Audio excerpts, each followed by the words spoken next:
Warning. Every one of you listening to my voice, tell the world. Tell this to everybody wherever they are. Watch the skies everywhere. Keep looking. Keep watching the skies.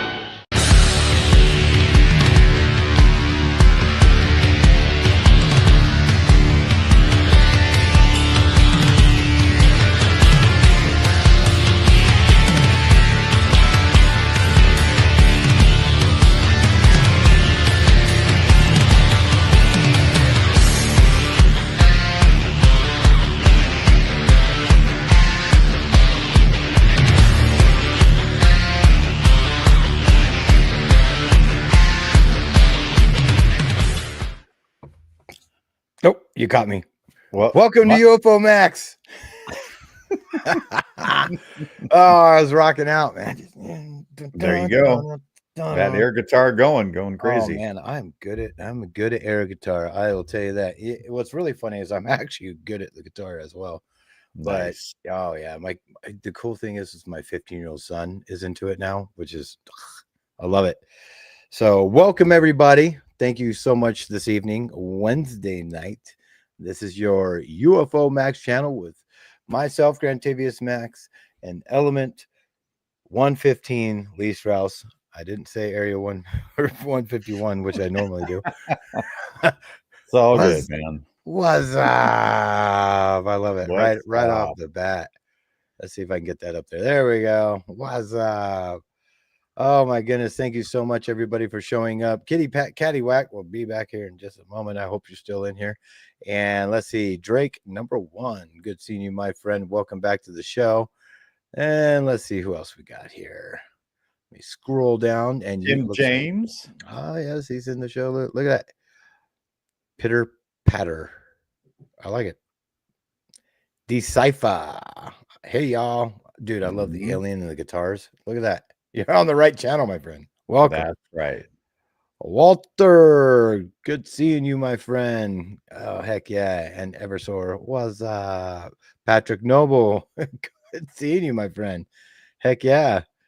All right. So this has been an interesting day. Interesting week, actually. So you had sent me some stuff over Messenger, which is insane. The stuff that is going out there. I know we just talked about 3i Atlas last week, and we got some more stuff about 3i Atlas. And of course, a lot of this is coming from Avi Loeb. They did finally release a lot of the information that they found, but this is still an enigma for scientists. You know what's really interesting too is you've got all this new science going on, right? But if you take that and then look at the past, and look at what the Sumerians were saying and stuff like that, there's some really strange stuff that could be coming our way. Absolutely, I agree with you completely. For anybody out there that doesn't know about anything that has to do with the Sumerians, okay? So the Sumerians are one of our first written known languages that we've ever come across to date. Okay. And scientists are a little bit baffled. You had Eric von Daniken and Zechariah Sitchin that have talked about Sumerians, and in respect to them, the Anunnaki, so which came from the planet or ship or something called, or 13th planet called Nibiru. What they did was, back then they got their written language, their syntax, their mathematics, everything that they knew about the stars, everything overnight. And when I say overnight, it was within one generation. And these are texts that can be deciphered by you. I mean, they are open, they're free to go and look at, which is what Zechariah Sitchin did himself. And he put together a story. Now, when the Sumerians met the Anunnaki, they came down in ships, and they had more of a militaristic hierarchy. So there was, commanders and captains and sergeants and, so on and so forth. So these people supposedly had gotten bored and bred with us, or changed our, genetics, our DNA. Mm-hmm. And, fast forward a few thousand years and here we are. So just a quick, really rough overview. Yeah. Of Sumerians and Anunnaki. Now, to tie that in, just like Lee was doing, is they had a promise to return, basically. So if any, and this happens with any biblical or religious belief system, there's always somebody that comes to help him with a promise to return. That's literally what the silver lining through all of these belief systems are, whether you're Hopi Native American and the great grandfather in the sky, all the way down to your Aztecs or Incas or Mayans. It doesn't matter who you are. You always have somebody. And this is, in that case, that somebody for them, which is really interesting that you tied this in, Lee, with 3i Atlas. I really enjoy this. So give us your opinion or your idea or your view on what 3i Atlas may be, if Avi Loeb, which we'll get to in a second, is correct. What do you think? Well, this, I did read The 12th Planet, and Zachariah Stitchin was saying that this object would come back in to our solar system between Jupiter and Mars. And this is exactly the way 3i Atlas is coming in. But there's so many more small nuances to this, and I don't want to spoil the pudding right here and right now. But there is some very interesting information about where this thing has come from, where it came from, where it originated, and how, its direction into our solar system. So we're going to have to get into that as well. We definitely will. It's good seeing you, the unknown, and everything is good. It's good seeing you as well. Oh, it's good to be back in the saddle again. I'll tell you that. Lee, you were absolutely correct. There was, for anybody that wants to know, aviloeb.medium.com, the first web telescope observation of 3i Atlas. It is from Medium website, if anybody wants to check that out. Avi Loeb wrote this. He does have pictures, and I will bring them on screen currently because I think everybody needs to see this. This is something that it's cool pictures. I mean, really. So these are the pictures that were taken. These are spectrally integrated flux maps of 3i Atlas by NurseSpec, which is that really cool 3-tiered cone-shaped satellite that we have out there. And this is what they took a picture of. And these wavelengths, I mean, I'm not a scientist. Right. They're at 1.2 micrometers. They look at all kinds of the scales of highlight, the coma shape. But we're going to get into what they're saying here, because this is Avi Loeb saying, he wrote this, and it says, a few seconds before my flight from Copenhagen and lift off the ground at Boston's Logan Airport, he received an email with the paper reporting the first Webb telescope data from August 6, 2025 of 3i Atlas, which we were all waiting for, right? Well, I think we were all waiting. Was it? Ross Coulthart mentioned something was coming, and Jeremy Corbell mentioned something was coming, right? It was supposed to be in, I think, or 2027 is what they said. But then they came back and said, well, they could be wrong about that recently. And here we have this object coming in. My theory is we knew about this a while back, that it was heading in. And so where this goes, we're not quite sure, but the implications, the possibilities are huge. They are. I when Avi last week was talking about the trajectory of 3i Atlas, we discussed that at length. The possibility of not only where it came from, and you had a little bit more information on another something that came from that direction as well. What's it called? The WOW signal. So it's coming out of the same space that the WOW signal happened. I think that was back in the 1960s, actually. Yeah. 68, I believe, is when the WOW signal was, if I'm not mistaken. And so they got this signal that was repeating for a while, and they've got several different space telescopes, not telescopes, I should say, ground. I'm trying to remember the name. Listening for radio signals, and they got this thing repeating for a while, and then it disappeared. So when you look up the wow signal, or where did the wow signal come from? Now, everybody, the 3i Atlas came from the Sagittarius constellation. Okay. The wow signal, and this is Google, so you can believe every word I say. I'm just teasing. The wow signal came from the direction of the constellation Sagittarius, a region of space that has been narrowed down to a few potential candidates, including 2 mass, and there's a whole bunch of numbers. You guys can look it up. While the signal's origin remains a mystery, a leading hypothesis from 2024 suggests it was a natural astrophysical phenomenon. Now, wait. They're saying a cold hydrogen cloud that momentarily flared in brightness due to energy from transient events such as magnetar flare, blah, blah, blah, blah, and they go to all this other crap. Right. But then you get Oumuamua. Now, that's not like the other one that was actually a comet. Oumuamua we caught on its way out, and then the stinking thing accelerated as it was getting further away from the sun. Now, when it's going closer to the sun, we see comets accelerate, not just because of the magnetic pull, but because of off-gassing. So if you have a pocket of CO2, H2O, whatever the heck it is, it doesn't matter. There's whatever that one said, it was sulfur. It will blow out that because it's getting hot, and it blows it out, and it will actually accelerate the object. Well, in this case, Oumuamua accelerated on its way out. That's correct. When it's getting farther away from the sun.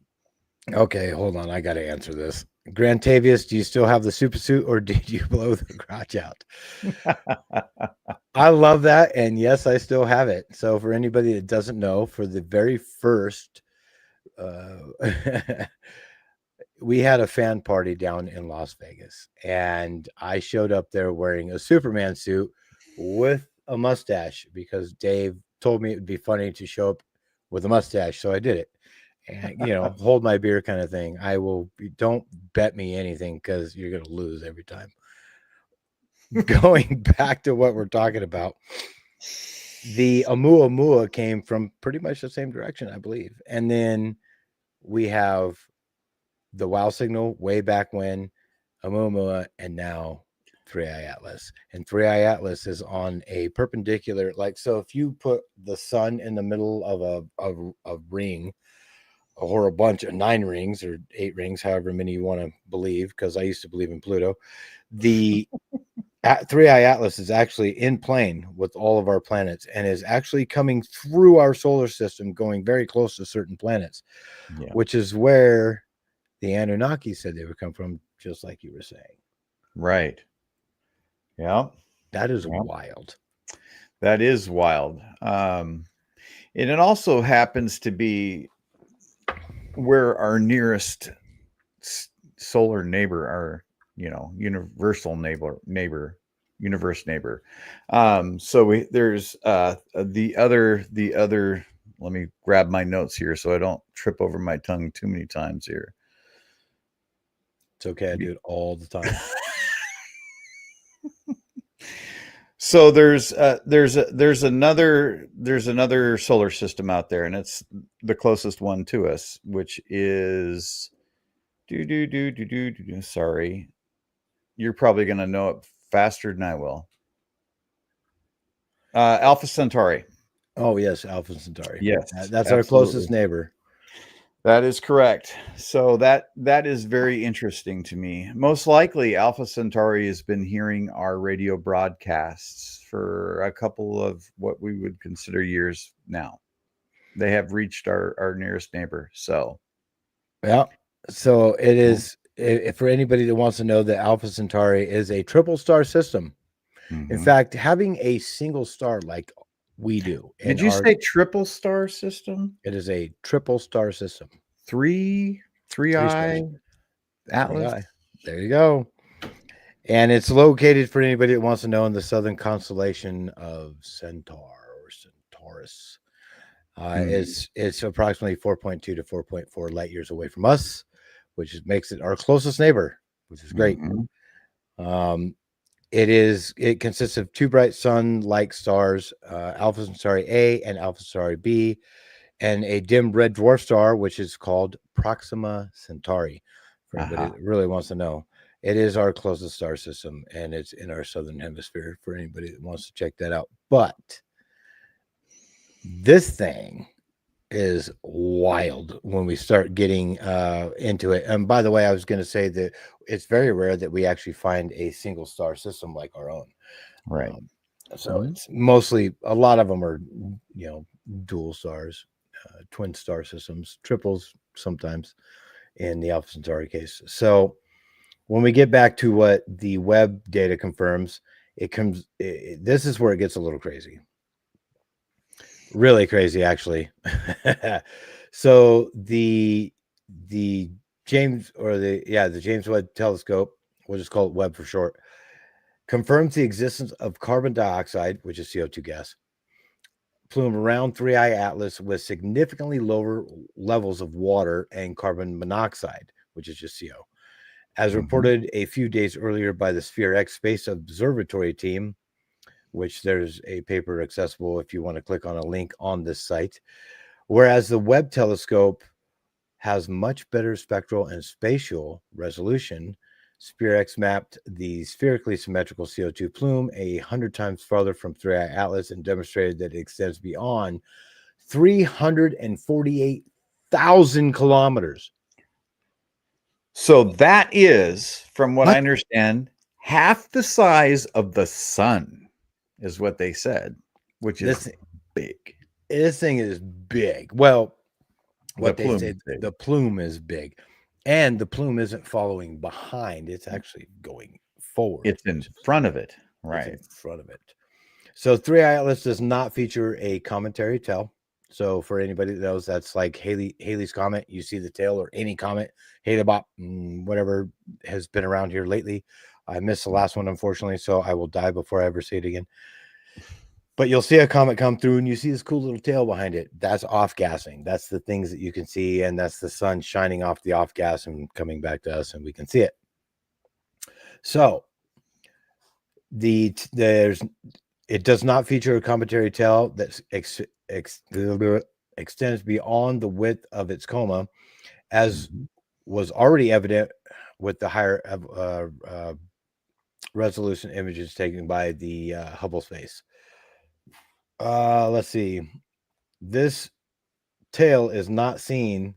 The fact that this tail is not seen suggests that 3I Atlas does not shed a lot of dust particles with a size comparable to the wavelength of sunlight, which is a whole bunch of scientific gibberish that I will not be able to read, and that the reflected sunlight originates from the surface of 3I Atlas.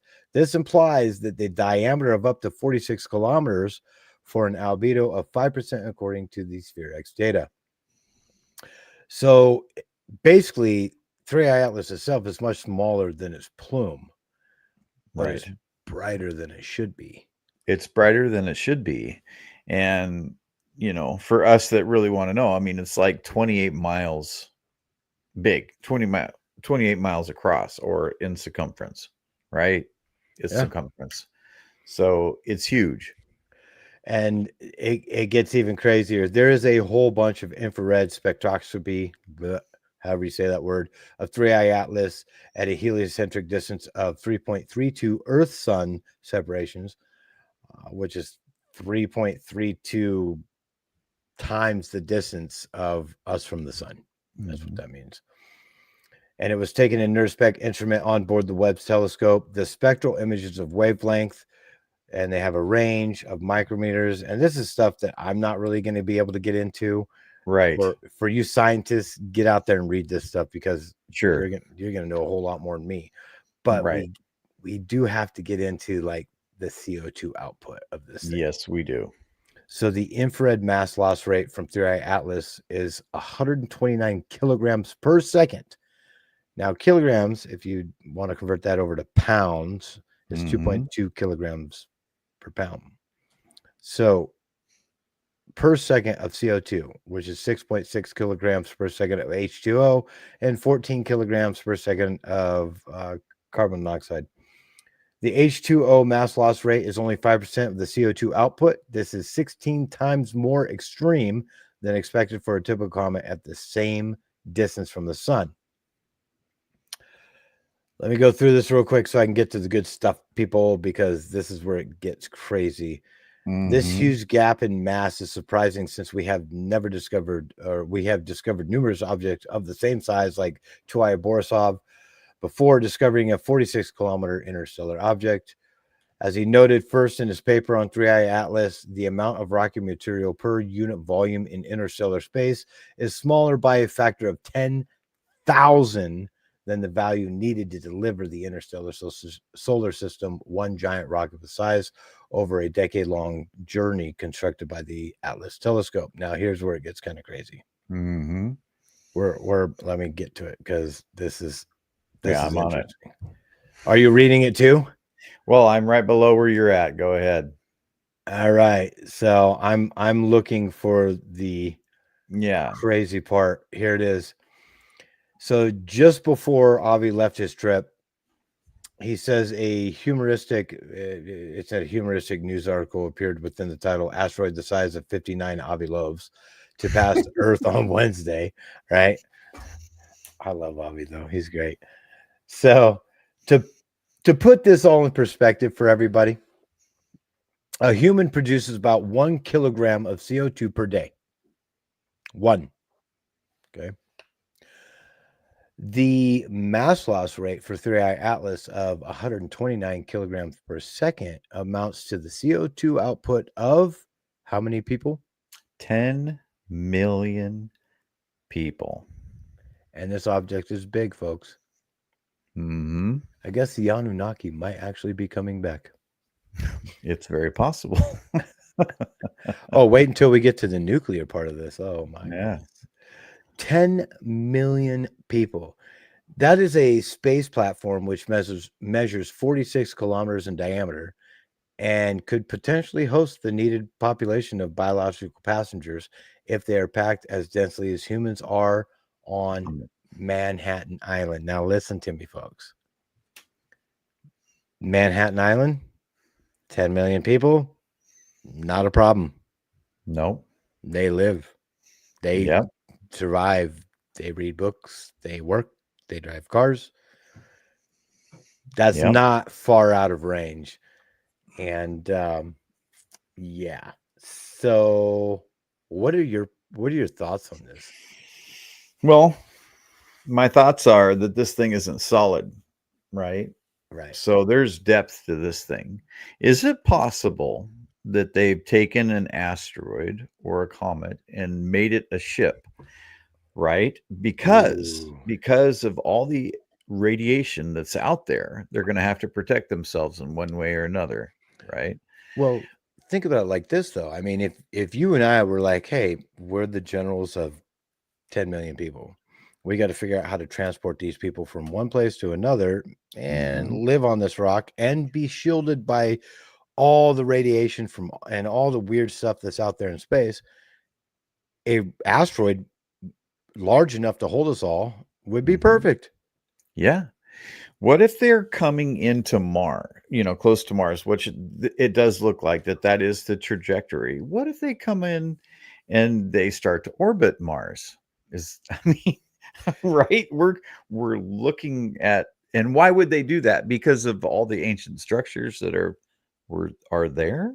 Yeah. I mean, my mind's just going right now. Well, don't get me started on Mars because I have way too much that I'm going to be bringing this to the show very soon. Lee, I'm going to let you know about it. I'm going to give you all the information on it because the things that I've found out that people have said about Mars, and this isn't just anybody. These are people that are in NASA and military and stuff like that, where it was nonchalant. Oh, yeah, the structure's there. Oh, yeah, no problem.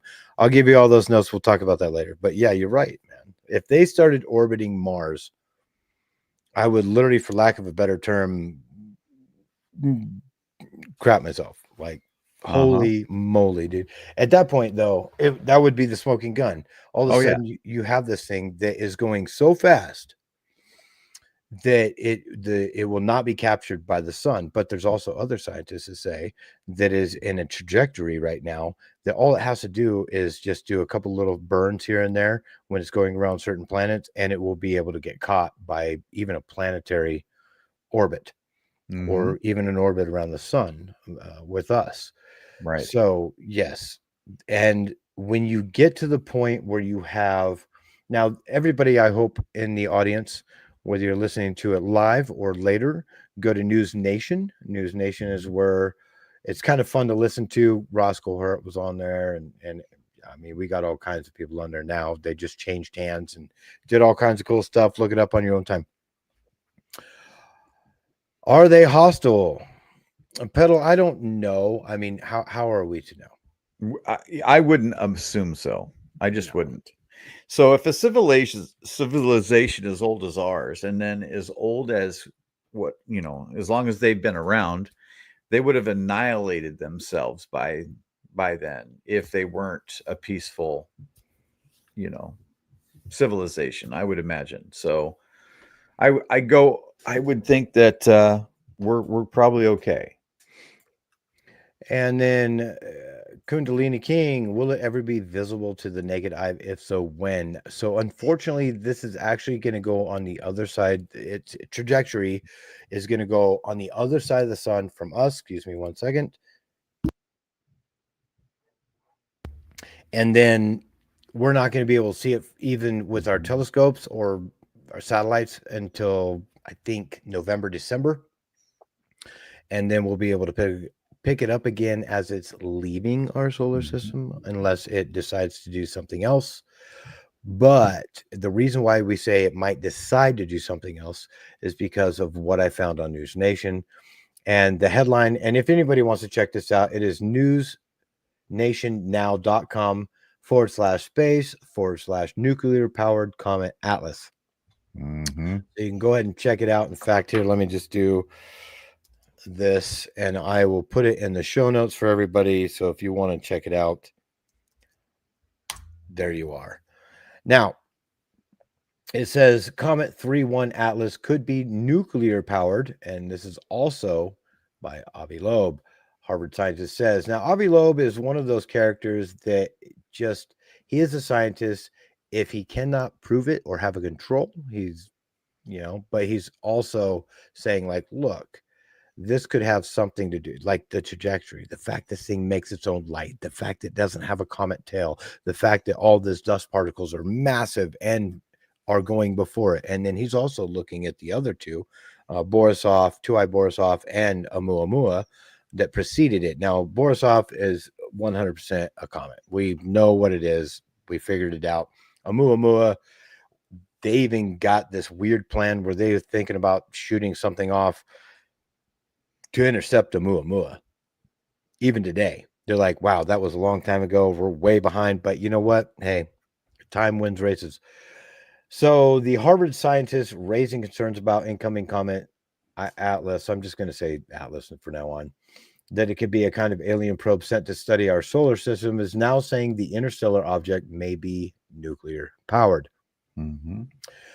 He bases this hypothesis on the July 21st images captured by the Hubble and shared by NASA. He also said the images shows a glow on the front end of 3i Atlas as it is emitting light, like headlights. So here's the reason why, folks.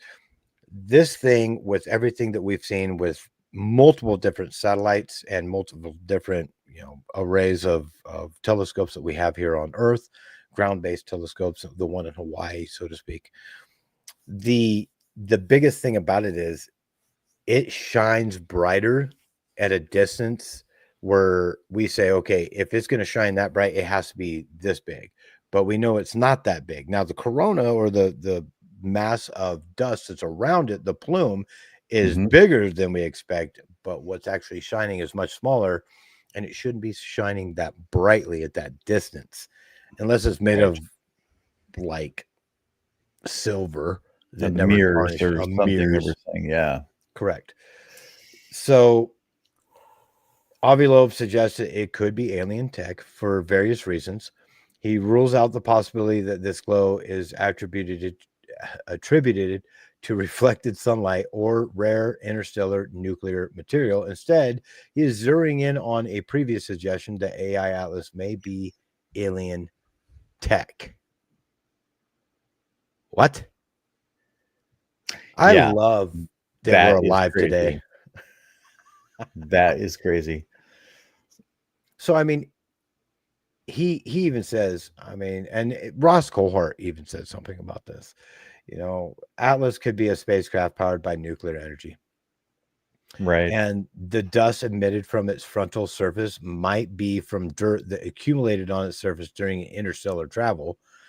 This cannot be ruled out, but requires better evidence to be viable, which is, I mean, it's theoretical right now, but that's what everything that we have around us when it comes to science is theoretical, because we're always learning something. Mm-hmm. But yeah, he says it doesn't look like a random occurrence. Right. The timing of its arrival is perfect for that, with the likelihood of 1 in 20,000, he said. We should observe it. It doesn't look like it's a random occurrence. What's your thoughts on that, Lee? It's not random. And I think there's other things going on to prove that this is bigger than they're letting the public know right now. Apparently there's an aircraft carrier that they're going to deploy into space pretty soon. So, like from Space Force? You got it. Gotcha. Why are they rushing that at the moment and saying that it's going to be deployed soon? So that's pretty interesting. They obviously have tech. Our government does. But they're not talking about. They're letting out these little hints about things that they might have or things that they're doing, like this orbital aircraft carrier. So why are they rushing that to get that out?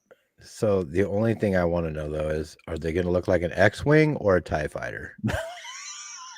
or we forgot about Battlestar Galactica. Oh gosh, dude. Okay, yeah. No, I love it. Heck yeah. No, I mean, there's people like Kundalini King says, I don't trust Avi Loeb. And that's fair. Like, everything that we talk about here, take it with a grain of salt. We're all hearing this secondhand. I'm not a scientist. I mean, if you guys want to wait 6 years and let me go back to school real quick, I can do that, become a scientist and astrological scientist, and then go out there and be like, hey, I want to be at the forefront of this. But then by that time, when I get all the answers, the NDAs will be piling up and I will not be able to talk about it. Right. Yes. So, yeah, I if they'd known about it for a while before they release this information, I mean, they know something's coming. It seems too coincidental. Everything, even the name, the 3-Eye Atlas, if you dig into that, oh gosh, here we go.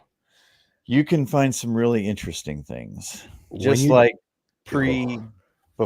just like the things that were released before the towers fell or prior to COVID. I shouldn't say that on here at all, but yes, there was some information released to certain people that had the eyes to see it, and that's what I'm seeing when I look into the background of the name. Correct. Mm-hmm. And so I would like to bring Mish up here, saying anything more on pyramids. They may be getting ready to activate them to protect Earth, ? Maybe. So here's a really fun one when it comes to Mish and your question here. I'm sure everybody's seen Stargate, because that's exactly what that reminds me of. And who knows? I mean, who knows? It would be really interesting to watch. So let's get back into it. He says it doesn't look like a random occurrence. They do show a picture of it, which I think everybody's seen, and is actually a really neat picture. Let me go ahead and open that in a new tab so I can show this off to everybody else. This is very interesting because you can see that it is kind of time-lapsed, where this is moving and the stars that are static are actually, it's, I don't know how many seconds this has taken or minutes. So this is moving and they focused in on it and watched it. Yeah, it's actually the background stars that are moving, and this thing is coming at us. Yep. Yeah. And what you see, the plume on the right hand side, which is right here, is actually what's coming towards us. Yeah, it's not the other. It's not going this way. It's actually going this way. So to the right, for anybody that wants to see that. But yes, this thing it's coming, and I'm excited about it. He advocates directing NASA's Juno probe to intercept 3I Atlas for study. Now, the Juno probe, I heard, might not actually have the fuel or the capacity to get. It's like right on the fence, correct? Yes, it's right on the fence. They can turn it right now and face 3I Atlas to give us as much information as they can before it dies in mid-September. So gotcha. And he also says or suggests that it's not a bad idea for the international community to get on the same page ahead of the time in case alien intelligence does come knocking. And I heard another interview with him today where he's like, dude, like if they come knocking, they're coming through the front door at this point. And I really thought that was interesting. Jade True Seeker, 3I Atlas looks like a giant hive ship coming in our direction. Thank you so much for that. He also says you never know what type of intent it has. NASA says 3I Atlas is a comet that does not pose a risk to Earth. Its name derives from the fact that it is the third known interstellar object from outside our solar system. It was discovered by the Asteroid Terrestrial Impact Last Alert System, which is where the Atlas comes from. So that's where you get the 3I and Atlas. Now, beam me up as well, Stargazer. So the interesting thing is, like that you pointed out just a little bit earlier, if you dig into 3-eyed Atlas, that's when you start going down the rabbit hole on some other topics that are very interesting. So once we get, and I believe I'm allowed to play this, I'm not sure, I will pull it up.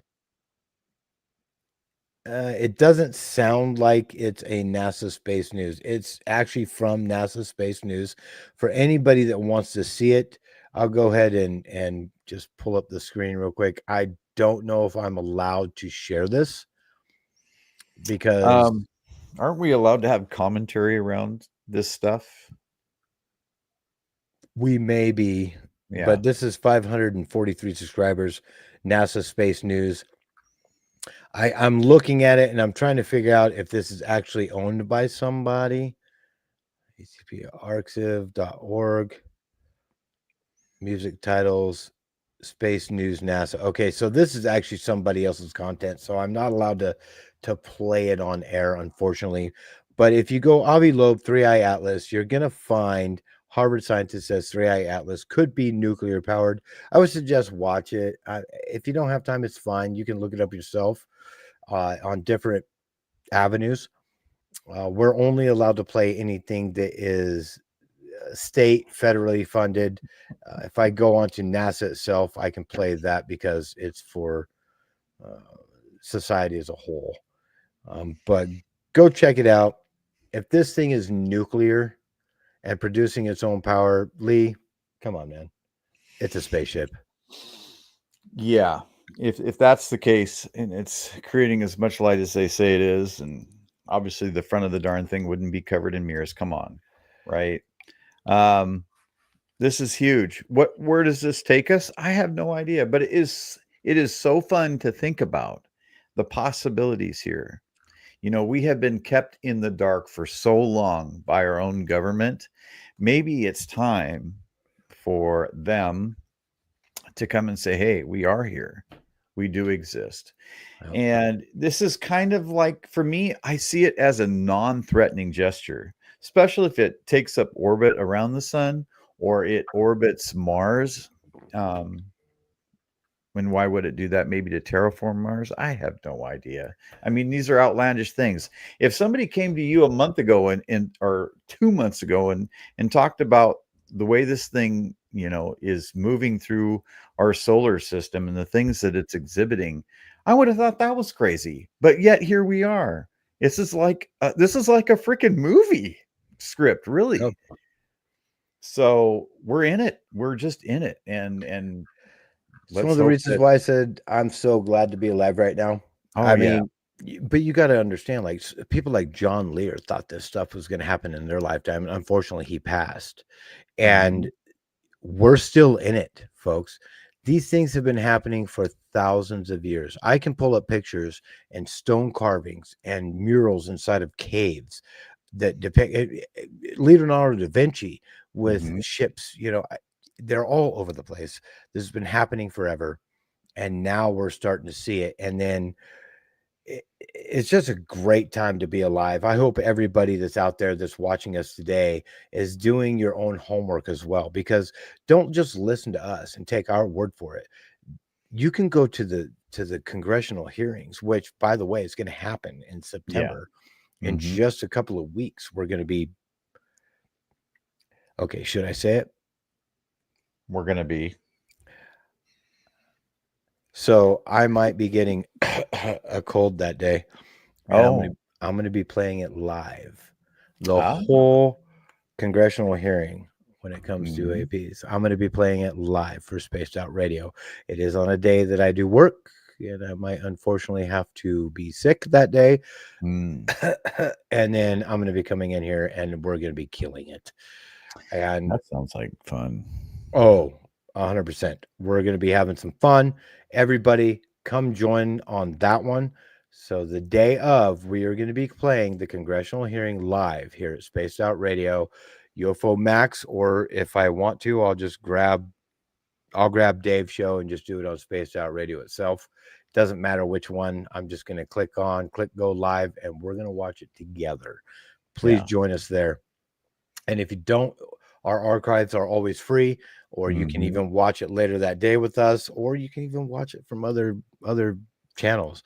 I'm not going to interrupt in any way, shape, and form. You are going to get unadulterated, pure 100% live feed from the Congress when they talk about UAPs. So please join us there. Also, if anybody wants to watch any of our last shows, our archives are free on YouTube. I'm not going to try to sell you anything. They're free, guys. Just go watch them. Check us out. If you haven't hit that like or subscribe, please hit it. Please subscribe. It really does help out our algorithms. And if you want a cool shirt like this, let me get it. I stole it from you, Lee. I told you. Yeah, you told me you were going to get it. And I did. All right. So let's get down to business here. The craziest things have been happening lately. Not only 3i Atlas, not only nuclear, scientists can't explain it. And the things that they are explaining, it's got a small comet tail. No, it really doesn't. The tail is preceding it. So I don't know what you call that. Pinocchio's nose. Yeah. A good time. Yeah. Pedal, I want to say it's the 9th. September 9th. Let me look it up for everybody there. So the congressional date for UAPs, UAP Congress, what is it? September, I think. 9th. Let me look. U.S. Congress Live. U.S. Congress Live. Of course, anything you look on Google, man, But anyways, yeah. But there's Ross Coulthart just dropped something huge a couple days ago. I think it was on night shift. So if anybody wants to go check that out, but I want to say it's September 9th as we get, I think it's going to be September 9th. Yep. Either way, I'm going to post it up the day before. So everybody look out for that. And that way you can, do whatever, click the bell, make it notify you that we're going to be doing that for you. And yes, this is going to be awesome. Awesome. So though, and there was another thing that just happened recently. Yeah. And it was UFOs just landed on the ground. And I've been trying to find, I heard some footage just recently so when's the last time you heard about UFOs landing anywhere? Do you remember the school?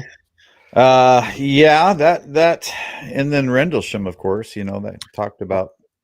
And there was some new news on Rendlesham too recently. Yes, there was multiple landings, and multiple people just came out on Rendlesham. I couldn't believe it. That one blew me away. We will be talking about that soon. Yes, for sure. And it's going to be crazy. Rendlesham's kind of an old case. Yeah, but from what we know, there's other people that have come forward and said, this wasn't the first time. And not only that, some people might have been injured as well. So, yes, you were right.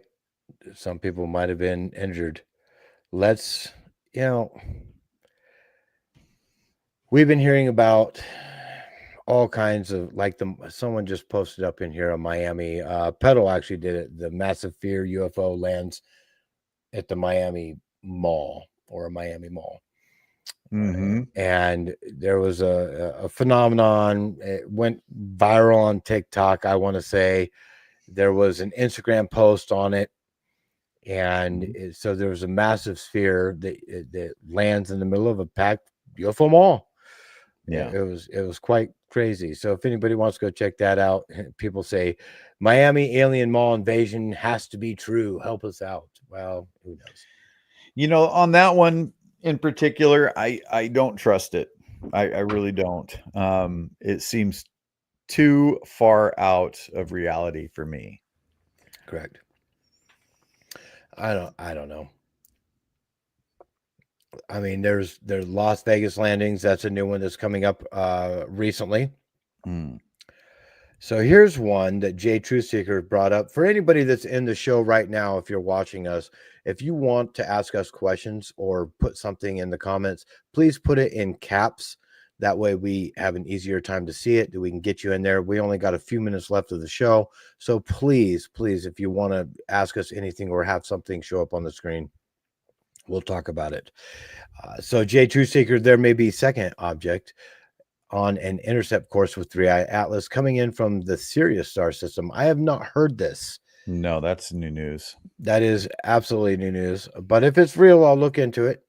As usual, I always look into everything. Yeah. And then, let's see. The Miami Mall thing just looked like shadows to me, which is what a lot of people are saying. Now, 3i Atlas, on the other hand, we have every scientist in the world right now checking out 3i Atlas. But why would Jeremy Corbell come out and say, don't believe it? But yet we've got all these satellites that are telling us that it's coming. I don't, there's a little bit of loss and a little bit of disconnect there. Well, as far as Jeremy goes, I mean, I have no problems with the guy, and he gets a lot. I mean, he's inundated with information. He's getting it from every source, just like the Lou Elizondo thing where, you saw the two circles in the ground, but it looked like one was hovering because the other one was darker than the other, blah, blah, blah. If you don't vet them, then this is what happens. So Jeremy's kind of in that same position, that same boat. Him and George Knapp as well, where they're inundated with information. They got whistleblowers trying to contact them and so on and so forth. They know a lot of the congressmen and women. They are constantly in cahoots and talks with other higher military people as well. And so every now and then they might come across something where like, oh, just don't believe this. Well, they could be told whatever, and they're going to report on it, just like us. I personally, for anybody, I don't know if I want to call Avi Loeb. I really don't know if I want to call him on it because I like reading what he says. If I listen to him, he is so excitable, and he'll get me hook, line, and sinker every time. I'm just so impressionable. Where I'm like, oh, Avi, I'm a fanboy, and then all of a sudden I'm like, I believe everything you say. No, I don't. But I mean, at least he has an open mind. He's a scientist that does think outside the box, and I don't know. It's just take everything that comes to news as with a grain of salt and pick out what you want out of it. So It is what it is. So yeah, we're waiting for the next shoe to drop here. I mean, it seems like we're almost getting news daily or every other day about the Three-Eye Atlas. And it's going to be a lot of people like us that are coming with their opinions, but we are definitely waiting for more hard evidence to draw more conclusions. I mean, Yep. everybody does that. So um, we're definitely going to be keeping our eyes open. Well, I'm really, really hoping about it. I mean, it's that's all we can do. Every single one of you that are watching us right now, you're helping by not only watching but believing. Not only Mhm. believing but doing your own research. Whether it be watching every single channel that you can just to get your own knowledge, or Mhm. actually contributing by posting something that you found or seen or heard or Mhm. captured on iPhone camera or whatever it might be. This is baby steps, and we want them to keep going forward, whether it's Avi Loeb or whether it's Lou Elizondo or Anna Polina Luna. It doesn't matter where it comes from. We need to keep this ball rolling, period. Yeah. And Lee, you're Yeah. doing a great job too. Well, yeah, I'm stuck on this thing right now. One of the interesting things about it though is that when it goes by Mars, it's actually going to be on the opposite side of the sun from us. Mm-hmm. So even if it did decide to go into orbit or whatever, we wouldn't see that until we came out on the backside, Correct. right? And I think that's going to be in November, December when we actually get a Mhm. good look at it again. Right, right. Man, I just can't wait. I'm excited to see what this thing does. Even if it's just a comet, at least we're gonna be like, holy cow, this is the first time we've ever seen anything like this. And it's one to put, down on the chalkboard because with all the new equipment that we have that we're using, we're gonna see a lot more. Yeah. And you know what? We're going to be here right here Hmm. on YouTube and other social media. I mean, we are doing Spotify. We do so anywhere, Apple Music or Apple, you can get us there. Anywhere where you can get podcasts or live streaming. We're on live on a lot of radio shows as Twitch. well. Yep, you can find us all there. I Let's see what we got here. We do not need an alien invasion. No, we do not need an alien invasion. I Uh, don't think I'd go. I don't think I'd worry about that. No. no. So the Jaquetta, I read that 3i Atlas was so exciting is that they've discovered it so early that they can investigate, do research, where they couldn't do that with the Muamua because it went by too quick. Now, the thing about a Muamua, though, a Hmm. Muamua did something very weird. Now, when an asteroid, meteor, or anything like that comes close to the sun, it starts off gassing. That's why you get the comet tail, which can also speed it up. The the gravitational pull of a sun or another planet might actually speed it up as well. That's called the slingshot effect and all that jazz. Well, Hmm. Muamua, when it was actually exiting our you know small little solar system, sped up. It slightly sped up, and that was weird in of itself. So yes, Yep. That was one reason they were saying that it could have been, something other than a comet. correct. So I am currently researching right now the Harvard College because let's see, Avi Loeb had done what was it called? There was a where he did all the cameras in the sky and stuff. There was a project that he'd done, and I'm trying to figure out the name of it for the life of me. Yeah, I'm not aware of that, unfortunately. Well, it's the Galileo project. Oh my Okay. gosh. I was Yeah. going to look it up and then I remembered it. So Avi Loeb does the Galileo project. It's Harvard University. Hmm. So if you go into the Galileo project at Harvard University, it literally is this. It's a project for the systematic scientific search for evidence of extraterrestrial technology and artifacts. The goal of the Galileo project is to bring the search for extraterrestrial technologies, signatures of ET civilizations or DETCs from accidental or anecdotal observations and legends to the mainstream of transparent, validated, and systematic scientific research, which is exactly what they're doing today with 3i Atlas. Mm-hmm. And the fact that this thing is glowing by itself, riddle me this, Batman. Why would a comet have its own light source that's bright enough, right, where our satellites can see it, and it's not bright enough, or it's brighter than the size of it, where if the sun was just reflecting off of it, it would be much dimmer? I mean, come on. Like, what is this for real? Well, it's all speculation again, but we get into the thought that, it wants us to know it's on its way. It definitely does. It definitely does. So what does that mean? Well, we're gonna find out very soon. Yeah. So just letting everybody know, we have just a few minutes left on this show. Thank you so much for showing up for myself and Lee. Mm-hmm. Next show is going to be with Dave Scott. Now, if you want to continue on watching Spaced Out Radio, Dave Scott is on live Monday through Friday at 9 p.m. to 12 Pacific Standard Time. Mm-hmm. We are only here on Wednesday evenings, UFO Max is, at 8 to 9 p.m. Pacific Standard Time. And then you are also on Element 115, as says in the background of your video there. Yep. And you're on Friday, 8 to 9. And then we also have the After Hour show. We are a 7-day-a-week show.